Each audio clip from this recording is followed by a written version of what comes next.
Oke, Assalamualaikum warahmatullahi wabarakatuh. Pada video kali ini, saya akan menjelaskan terkait link Canvas dari ASN Institute.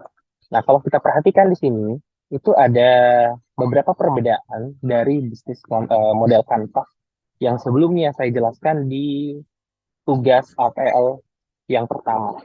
Nah, di sini mungkin kalau kita perhatikan, link Canvas ini sudah spesifik membahas tentang problem, solusi, matrix, apa sih yang menjadi unfair advantage-nya, atau yang bikin AS Institute ini jauh lebih unggul ketimbang kompetitornya, yang dimana kompetitornya itu tidak punya value tersebut, dan lain sebagainya. Nah, di sini nanti akan saya jelaskan satu persatu, dan mungkin akan langsung saja saya mulai dari yang pertama, yaitu problemnya dulu. Nah, kalau kita perhatikan di sini, ada 5 problem yang saya pasang di link Canvas AF Institute ini. Yang pertama yaitu kurangnya akses ke materi berkualitas, kemudian ada biaya bimbingan yang cukup tinggi, walaupun mungkin sekarang sudah ada yang online juga, tapi menurut kami harganya itu masih cukup mahal. Kemudian ada keterbatasan waktu dan lokasi ini untuk customer-customer atau user-user yang masih mengandalkan bimbel offline gitu ya. Nah, kemudian juga ada kurangnya fasilitas tryout yang sesuai dengan tes CPNS atau P3K dan sekolah kedinasan. Kemudian ada problem yang berikutnya itu kurangnya mentor yang berpengalaman. Kurang mentor yang berpengalaman ini maksudnya adalah mentor-mentor yang kebanyakan mengajar di bimbel-bimbel itu. Mereka pun bahkan banyak yang tidak pernah ikut tes CPNS. Bahkan ada juga yang tidak lulus gitu. Sehingga ini sebuah problem yang cukup menggelitik gitu ya. Kita mau membantu customer untuk lulus, padahal mentornya sendiri nggak pernah lulus tes CPNS P3K. Nah, maka dari itu kita menciptakan beberapa solusi. Yang pertama itu tentunya kita menyediakan platform belajar online, yang dimana ini sudah mengatasi dua permasalahan tadi, yaitu biaya bimbingan belajar yang cukup tinggi, dan yang kedua adalah keterbatasan waktu dan lokasi gitu.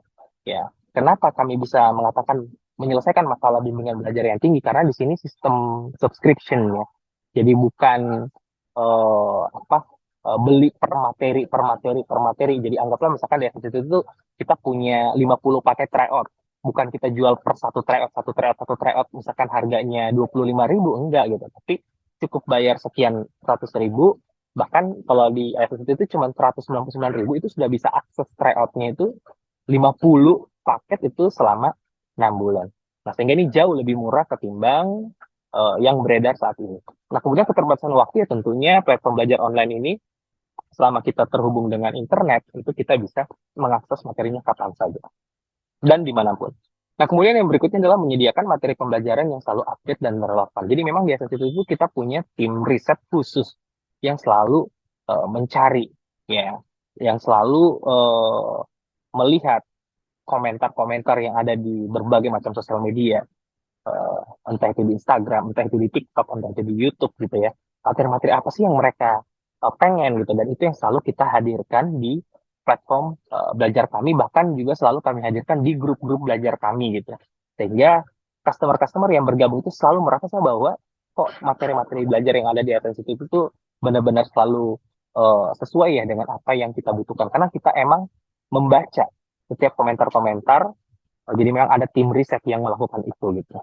Nah, kemudian yang berikutnya adalah menyediakan paket harga yang terjangkau. Yang tadi saya sudah bahas bahwa di FF itu kita memberikan opsi langganan 6 bulan sama tahunan. Tapi kalau misalkan customer tersebut pada saat kami tawarkan dia tidak bisa berlangganan 6 bulan atau tahunan, itu kita keluarin tuh paket khususnya yang dimana mereka itu bisa berlangganan cukup hanya 1 bulan saja. Jadi yang awalnya mungkin mereka harus bayar 199.000 per 6 bulan, itu nggak jadi 199.000-nya tadi gitu. Mungkin mereka cuma bayar, kalau di kantor itu cuma bayar 25.000 untuk akses sekian paket tryoutnya gitu.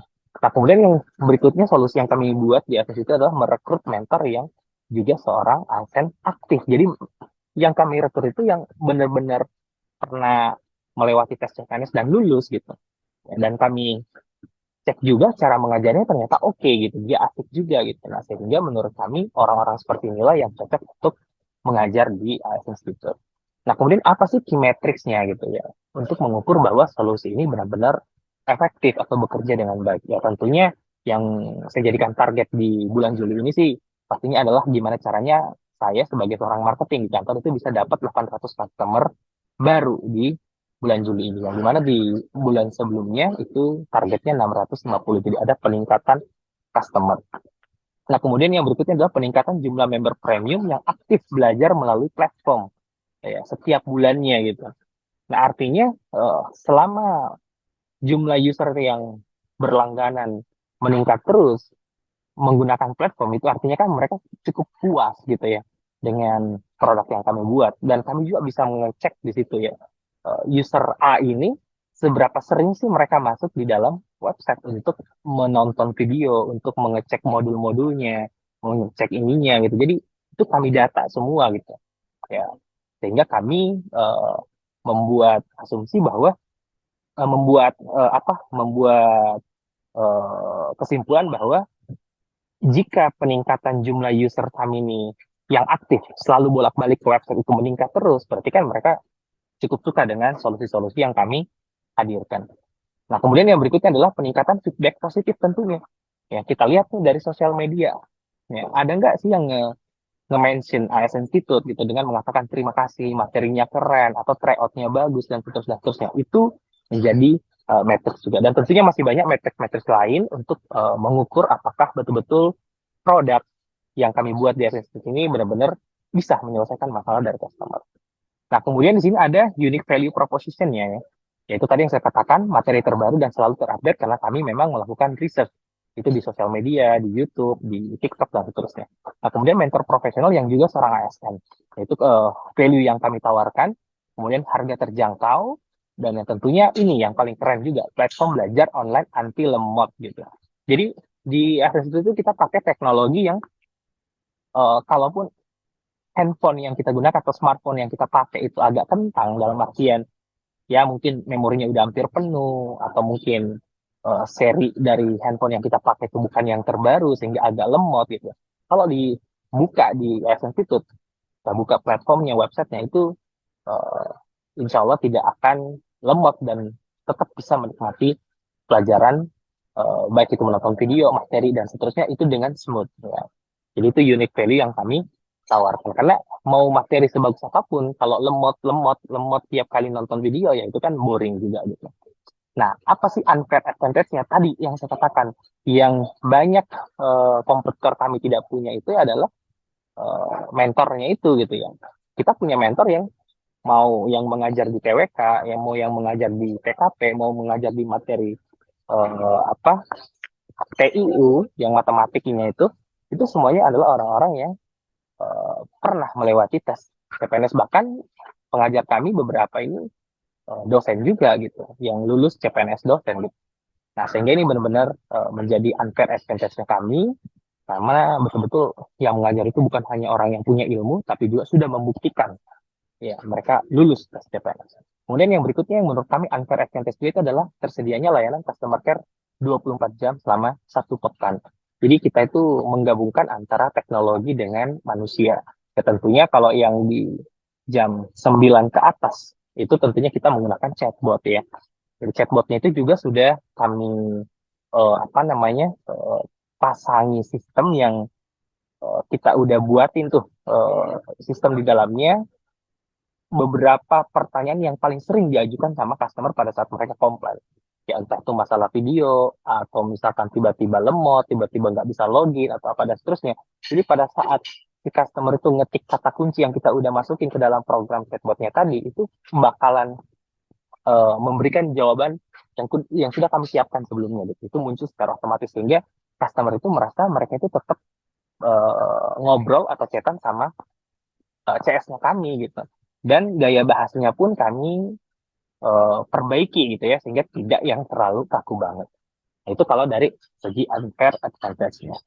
Nah, kalau dari segi customer-nya ya tentunya ya individu yang mau masuk CPNS P3K atau calon mahasiswa yang mau masuk STAN IPDN karena kita kan juga ada produk sekolah kedinasan dan juga orang-orang yang mungkin orang-orang profesional yang kerja di swasta itu mau switch karir ke ASN. Dan yang berikutnya juga adalah bimbingan-bimbingan offline, bimbingan belajar offline yang mereka tuh masih belum punya akses materi online gitu. Jadi kita kasih tuh akses ke materinya kami gitu, seperti itu. Nah, tapi tentunya materi yang kami berikan ke lembaga pendidikan lainnya itu berbeda dengan yang ada di platform gitu. Jadi memang ada materi khusus untuk yang kami bagikan secara B2B atau business to business. Nah, tapi kalau kita berbicara tentang early adapternya ya tentunya adalah pelajar yang sudah sering mengikuti bimbel gitu kan, itu jauh lebih mudah mempengaruhi mereka untuk membeli ketimbang uh, customer atau user yang sama sekali belum pernah ikut bimbingan online gitu ya. Jadi kami ngincer itu dulu early adapter. Kalau udah dapat itu baru kita gayet yang market yang lebih besar. Nah, channel-channel yang kami gunakan kalau di Adsense itu tuh ya tentunya ada website yang dimana kami di sini mengandalkan SEO dan SEM. Apalagi kalau SEO itu rata-rata rankingnya Adsense itu di Google itu sudah cukup tinggi gitu. Ya, ada yang peringkat 1, peringkat 3, peringkat 2, dan seterusnya. Walaupun ini kadang naik, kadang turun, kadang naik, kadang turun. Tapi kita cukup uh, apa mantap lah positioningnya di SEO. Ya, apalagi kalau tahun ini tuh 70% lebih itu pergerakan kami di digital marketing itu lebih ke organik ketimbang iklan. Ya. Nah, kemudian Instagram itu juga berjalan secara organik dan ads, dan ads tahun ini tuh baru berjalan sekitar 5%-an lah. 95%, 90% sisanya itu lebih ke organik. Ya, dan ini dari Januari kemarin sampai per detik ini itu kita sudah mengalami peningkatan follower sebanyak hampir 50.000 followers itu dengan cara organik, bukan iklan. Kemudian TikTok, kalau TikTok kita belum terlalu maksimalin, kita hanya mirroring aja dari konten yang ada di Instagram, pindah ke TikTok. Nah, kalau WhatsApp emang ini benar-benar channel yang kita gunakan untuk closing gitu ya. Jadi customer-customer atau user-user yang uh, mendaftar secara gratis di website atau itu kan mereka harus ngisi nama, nomor telepon apa dan seterusnya. Nah, setelah kita tangkap tuh data-datanya, itu bakalan kena broadcast ya melalui WhatsApp. Itu bakal kita broadcast, kita tanya kabarnya, kita tanya apa kebutuhannya, apa dan seterusnya sampai nanti terjadi proses uh, penjualan produk di situ. Nah, jadi channel WhatsApp ini sangat-sangat krusial kalau di Facebook. Nah, kalau Facebook itu lebih ke kita manfaatin aja marketplace-nya sebenarnya. Sehingga apapun yang orang cari di Facebook terkait CPNS, P3K, sekolah kedinasan, informasi tentang AdSense itu selalu muncul. Ya, orang ketik CPNS, AdSense itu muncul. Orang ketik P3K, AdSense itu muncul. Orang ketik bimbel, bimbel, ya kita muncul lagi gitu. Jadi emang lebih ke awareness-nya aja gitu. Nah, kemudian kalau dari segi cost structure, itu sama seperti di BMC sebelumnya, ada biaya tetap atau fixed cost-nya dan ada variabel cost-nya. Di sini kalau kita lihat ada pengembangan dan pemeliharaan platform, itu yang fixed cost, ada gaji staff, sewa kantor, lisensi, dan perizinan. Kalau biaya variabel itu lebih ke pembuatan dan pembaruan konten pembelajaran, pengeluaran untuk kampanye pemasaran digital, kan ini kan tidak menentu ya. Apalagi yang saya katakan tadi, tahun itu kita jauh lebih mantep pergerakan marketing itu secara organik ketimbang iklan gitu.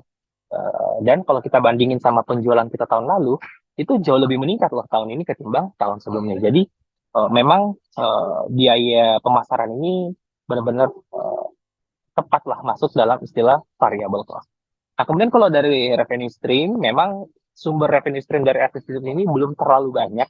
Itu baru dua cabang aja. Itu yang pertama lebih ke subscription fee-nya, dan yang kedua adalah kerjasama sponsorship-nya ya. Walaupun mungkin cuma dua untuk saat ini ya.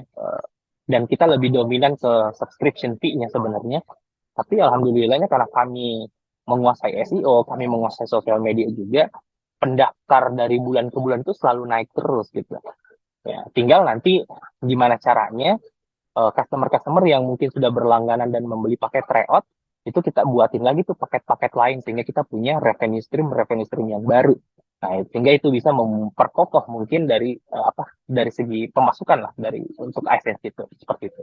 Nah, yang tadi saya lupa jelasin itu masalah high level concept ini mungkin lebih ke kayak ke depannya inovasi apa sih yang AdSense itu pengen lakukan. Yang pengen kami lakukan itu adalah bagaimana caranya kita mengintegrasikan AI atau artificial intelligence atau kecerdasan buatan di setiap produk-produk yang kami. Misalkan kayak gini, orang kan kalau nonton video belajar di AdSense itu kan biasanya pasif. Nah, ini kita mau bikin gimana caranya supaya mereka tuh kalau misalkan lagi nonton video di menit kesekian, terus mereka nggak paham, mereka tuh tinggal ngetik aja tuh di eh, apa kolom yang disediakan, terus nantinya bakal muncul tuh respon ya sesuai dengan pertanyaan yang diajukan oleh si customer gitu. Tapi tentunya itu jawaban yang diberikan itu ya pastinya sudah disiapkan juga ya, dihubungkan sama materi dari video yang mereka tonton itu gitu. Jadi tidak semua pertanyaan customer juga, misalkan nih dia nanya sesuatu yang tidak ada kaitannya sama video, itu mungkin jawabannya tidak bakal muncul gitu. Tapi kalau dia bertanya misalkan pertanyaan yang sesuai dengan isi dari video yang dia tonton, itu kan kita sudah siapkan keyword-keywordnya. Kalau misalkan customer nanti ngetiknya ini loh jawabannya. Ngetiknya ini loh jawabannya. Itu mungkin yang bakal menjadi high level konsep dari ASF itu. Oke, mungkin cukup sekian. Sudah cukup panjang juga videonya. Mohon maaf kalau agak molor penjelasannya. Semoga mudah dipahami. Dan cukup sekian dari saya. Assalamualaikum warahmatullahi wabarakatuh.